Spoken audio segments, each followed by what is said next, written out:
اعوذ باللہ من الشیطان الرجیم بسم اللہ الرحمن الرحیم۔ جیسا کہ آپ کے علم میں ہے کہ ہم ایک کتابچہ جس کا نام ہے پیغام الہی کی روشنی میں اصلاح ایمان و اعمال، پیغام الہی کی روشنی میں، یہ اس کا سرورق ہے، اور اس پہ ہم یہ کوشش کر رہے ہیں کہ پڑھ کے آپ کے سامنے بیان کر دیا جائے تو یہ پیغام آپ تک پہنچے۔ یہ ہم نے دراصل قرآن سے ہی نکالا ہے، اور کیونکہ قرآن کافی تفصیلی کتاب ہے، چاہیے ہمیں یہ کہ اس کو روز پڑھیں اور سمجھ کے پڑھیں اپنی زبان میں، اور اس کے بعد اس کو اس ارادے سے پڑھیں کہ وہ ہمارے لیے نصیحت ہے، اور اس کو ہم نے اپنے زندگی کے ہر گوشے میں اس کو ہمیں اپنا لینا چاہیے، اسی پہ کے مطابق زندگی گزار کے اس دنیا سے میں رہنا، اور یہاں سے جانے کی حد تک، جانے کے وقت تک اس میں اسی طرح سے گزارنا چاہیے۔ تو آئیے ہم اس کے صفحہ نمبر 4 سے شروع کر رہے ہیں۔ اسی طرح یہ تصور کہ ہم اللہ کو جب بھی پکارتے ہیں، جہاں کہیں پکارتے ہیں، تو اللہ سنتا اور جانتا ہے، جیسا کہ سورہ بقرہ آیت نمبر 186 میں فرمایا، جب میرے بندے میرے بارے میں آپ سے سوال کریں تو آپ کہہ دیں کہ میں بہت ہی قریب ہوں، ہر پکارنے والے کی پکار کو جب بھی وہ مجھے پکارے میں سنتا ہوں۔ یعنی اس کا مطلب یہ ہوا کہ آپ جو حضرات سن رہے ہیں، میں جو یہاں بات کر رہا ہوں، ان سب کو صرف اللہ تعالیٰ نہ صرف بہت قریب ہے، بلکہ میں اس وقت جو بول رہا ہوں، یا اگر آپ لوگوں نے کوئی گفتگو کرنی ہے، کر رہے ہیں، وہ سب کا سب وہ سن رہا ہے، وہ وہ سنتا ہے۔ یعنی یہ کہ آپ کی باتیں جو ہیں وہ سنی جا رہی ہیں، ریکارڈ کی جا رہی ہیں۔ اس لیے لوگوں کو بھی چاہیے کیا، اب اللہ رب العزت کا مشورہ آپ کے لیے نیچرلی، وہ اس طرح کام کا مشورہ کیا ہو سکتا ہے جس میں انتہائی بہتری ہو انسان کی۔ فرمایا کہ اس لیے لوگوں کو چاہیے کہ وہ میری بات مان لیا کریں اور مجھ پر ایمان رکھیں، یہی ان کی بھلائی کا باعث ہے۔ یعنی کیا سجیشن آیا آپ کے رب کی طرف سے، میرے رب کی طرف سے، اس کائنات کے رب کی طرف سے، کہ اللہ رب العزت کی بات کو مانو، ایمان رکھو، وہی ہمارا رب ہے، اور ان کی بھلائی کا باعث یہی باتیں بنیں گی۔ اگر اللہ پاک کی اس صفت کو ہی ہم اگر اللہ پاک کی اس صفت ہی کو لے لیں کہ اس کو ہم غیر اللہ کے لیے بھی مان لیں اور سمجھیں کہ یہ غیر اللہ یعنی نبی، رسول، اولیاء اللہ، کوئی بھی اللہ کے بجائے اللہ کی مخلوق بھی ہماری پکار کو ہم جہاں کہیں بھی ہوں سنتے ہیں، قبول کرتے ہیں، تو یہ شرک ہے۔ سورہ اخلاص وہ صورت ہے جو کہ شرک کی جڑی کاٹ کے رکھ دیتی ہے۔ فرمایا قل هو اللہ احد، کہہ دیجئے کہ اللہ واحد ہے، یکتا ہے، اللہ الصمد، اللہ بے نیاز ہے، لم یلد ولم یولد، نہ اللہ نے کسی کو جنا پیدا کیا، نہ ہی خود کسی سے پیدا ہوا، اور نہ ہی کوئی اس کی بیوی ہے، جیسا کہ سورہ جن 72ویں صورت ہے کہ یہ آیت نمبر 7 میں فرمایا۔ یعنی کوئی اس کا ماں یا باپ نہیں، جبکہ آپ یہ جانتے ہیں کہ علاوہ اللہ کے کوئی ایسا نہیں کہ جس کا کہ اولاد بھی نہ ہو اور ماں باپ بھی نہ ہو،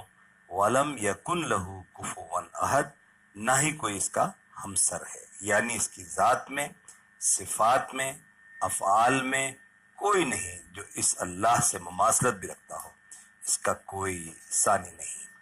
کائنات پر غور کرتے ہوئے اللہ کی موجودگی اور قوانین فطرت کا احساس شدت اختیار کر جاتا ہے۔ آپ ذرا سا غور کریں کائنات پر، آپ کی ہماری آنکھیں ہر روز نظام قدرت کے ان گنت نظارے دیکھتی ہیں۔ غور کریں تو معلوم ہوتا ہے کہ یہ سورج کا نکلنا اتنے حساب سے روزانہ ہے کہ آپ اپنی گھڑیاں ملا لیں۔ یہ موسموں کا آنا اور جانا، مخصوص پھلوں اور سبزیوں کا اپنے اپنے وقت پر آنا اور خوب تعداد میں آنا، اور جب موسم نہ ہو تو وہی زمین، وہی کھاد، پانی اور ہوا، اور پھر بھی بے وقت نہ گاجر نکل کے دے گی اور نہ آم۔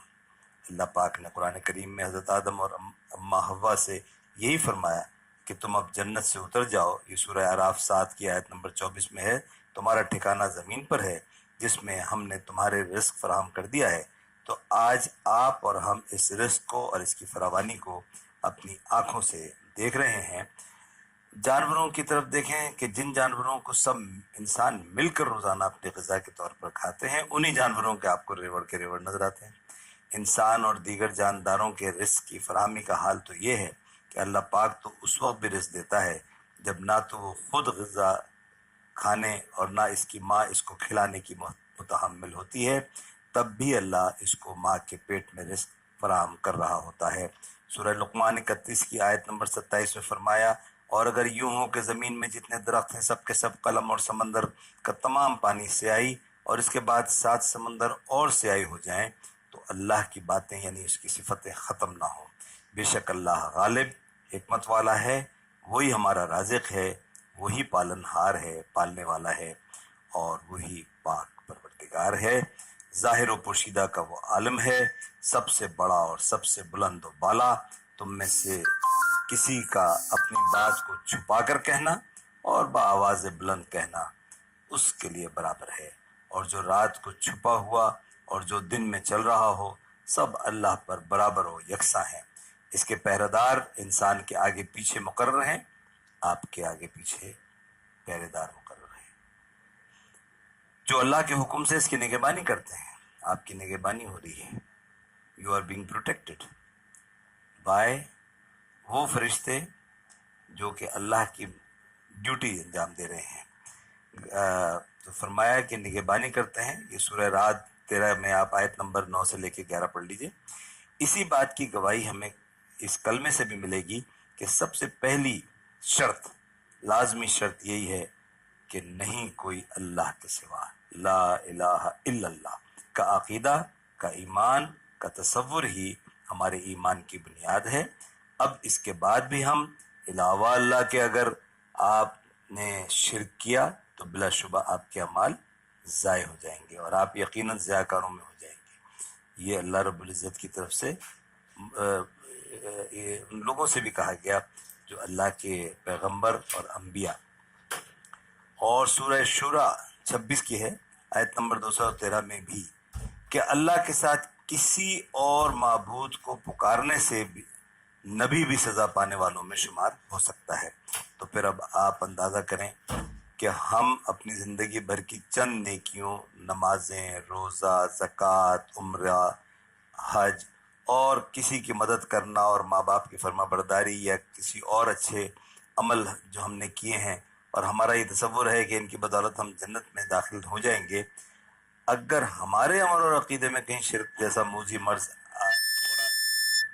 تھوڑا یا زیادہ آ جائے تو ان مختصر سی نیکیاں ہمیں کیسے عذاب الہی سے بچا سکتی ہے؟ جبکہ انبیاء کو عذاب الہی ہی کی وعید دی جا رہی ہے تو ہمارے شرک کرنے پر ہمارا کیا حشر کیا جائے گا؟ سورہ لقمان 31 کی آیت نمبر 3 میں ہے کہ جب لقمان نے وعظ کرتے ہوئے اپنے بیٹے سے فرمایا کہ میرے پیارے بیٹے، اللہ کے ساتھ شرک نہ کرنا، بے شک شرک بڑا بھاری ظلم ہے۔ اللہ کے ساتھ، اللہ پاک کے ساتھ کسی کو بھی شریک کر کے پکارنا اللہ کے غضب کو دعوت دینا ہے۔ اس وقت آپ دیکھیں گے کہ آپ کے ارد گرد بہت سے لوگوں کی ذہنی اور قلبی کیفیت یہ ہے کہ کسی نہ کسی کو اس کی وجہ بیان کرتے ہوئے اللہ کے نام سے کے ساتھ یعنی کسی غیر اللہ کا نام لے کر اپنی مشکل کشائی یا حاجت روائی کے لیے پکارتے ہیں۔ اپنے اپنے علاقے کا بعض نے کوئی ایسا مشکل کشا انسان جو مر چکا ہوتا ہے کو مقرر کر رکھا ہے اور اس کے خلاف بات چاہے قرآن کے حوالے سے کی جائے نہیں کرتے اور نہ ماننے دیتے ہیں، نہ کرنے دیتے ہیں۔ آپ یہ دیکھیے کہ وہی شخص جس کو کہ آپ پوج رہے ہیں، ایک اس کے مزار کو پوج رہے ہیں، اس پہ جا کے حاجت روائی، وہی بلکہ آپ ایک شہر میں بیٹھے دوسرے شہر والے کو پوچھ رہے ہیں وغیرہ، تو دیکھا یہ گیا ہے کہ جس وقت وہ شخص زندہ تھا اس وقت تو کسی دوسرے شہر سے کسی نے نہیں پکارا کہ اور جو اس نے سن لیا ہو، لیکن مرنے کے بعد، انتقال کے بعد وہ صاحب اتنے کیپیبل ہو گئے کہ اب وہ دنیا میں کہیں بیٹھا ہوا ہے تو اس کی بات سن رہے ہیں۔ تو یہ ذرا سا غور کرنے والی بات ہے کہ واقعی ایسا ہے، یقیناً ایسا نہیں ہے۔ تو اور اس مرے ہوئے انسان سے ایسا ڈرتے ہیں کہ کیا اللہ سے ڈریں گے۔ ساتھ ہی یہ بھی کہتے جاتے ہیں کہ ہم ان سے تھوڑی مانگتے ہیں، ہم تو صرف اللہ سے مانگتے ہیں، اور یہ انبیاء یا اولیاء اللہ تو اللہ کے مقرب بندوں میں ہیں، میں ان کے حوالے صرف اس لیے دیتے ہیں تاکہ ہماری دعاؤں کو قبولیت کا درجہ ملے۔ یہ ذرا آپ سورہ زمر جو کہ 39 سورت ہے آیت نمبر 3 میں پڑھ کے دیکھیے، یہ ہمارا خیال ہے، لیکن یہ تو اللہ کے غضب کو دعوت دینے والا خیال ہے۔ آئیے قرآن کی 40ویں سورت سورہ مومن کی 12ویں آیت دیکھتے ہیں۔ فرمایا کہ یہ عذاب تمہیں اس لیے ہے کہ جب صرف اکیلے اللہ کا ذکر کیا جاتا تھا تو تم انکار کر جاتے تھے، اور اس کے ساتھ کسی کو شریک کیا جاتا تھا تو مان لیتے تھے۔ بس اب فیصلہ اللہ بزرگ و برتر ہی کا ہے۔ یہاں پر میں ختم کروں گا اور انشاءاللہ آگے اس کو ہم جاری رکھیں گے۔ وما علینا الا البلاغ۔